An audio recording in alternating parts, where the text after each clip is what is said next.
తమిళ star hero సూర్య నటించిన సింగం 3 చిత్రం నేడు ప్రేక్షకుల ముందు వస్తుంది. దాదాపు 3-4 నెలలుగా ఈ సినిమా వాయిదా మీద వాయిదా పడుతూ వస్తుంది. ఎట్టకేలకు నేడు తమిళనాడుతో పాటు తెలుగు రాష్ట్రాల్లో కూడా విడుదలైంది.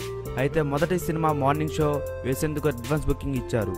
ఉదయం 8 గంటలకు తెలుగు రాష్ట్రాల్లోని కొన్ని థియేటర్లలో ప్రదర్శించేందుకు అనుమతి తీసుకున్నారు. అయితే తీరా చివరి నిమిషంలో షోలు క్యాన్సిల్ చేసినట్లుగా ప్రకటించారు. షోలు క్యాన్సిల్ అవడంతో ప్రేక్షకులు ఆందోళనకు దిగారు. థియేటర్ల వద్ద గందరగోళ పరిస్థితులు ఏర్పడ్డాయి. డిస్ట్రిబ్యూటర్లు కల్పించుకుని వారి టికెట్ మొత్తంను తిరిగి చెల్లించారు. కొందరు అయితే టికెట్పై తర్వాత ఆట చూసేందుకు సిద్ధమవుతున్నారు. మరోవైపు ఓవర్సీస్లో ఇప్పటికే సింగం ఆట పడిపోయింది. అక్కడ నుంచి పాజిటివ్ టాక్గా వినిపిస్తుంది. అనుష్క, శృతి హాసన్లు హీరోయిన్స్గా నటించిన ఈ సినిమాకు హరిదర్శకత్వం వహించారు. మొదటి 2 పార్ట్లు తెలుగులో మంచి విజయాన్ని సొంతం చేసుకున్నాయి. దాంతో ఆ 3వ పార్ట్ కూడా తప్పకుండా బాగుంటుందనే నమ్మకంతో తెలుగు ప్రేక్షకులు ఎదురు చూస్తున్నారు. Thanks for watching. Please subscribe our channel.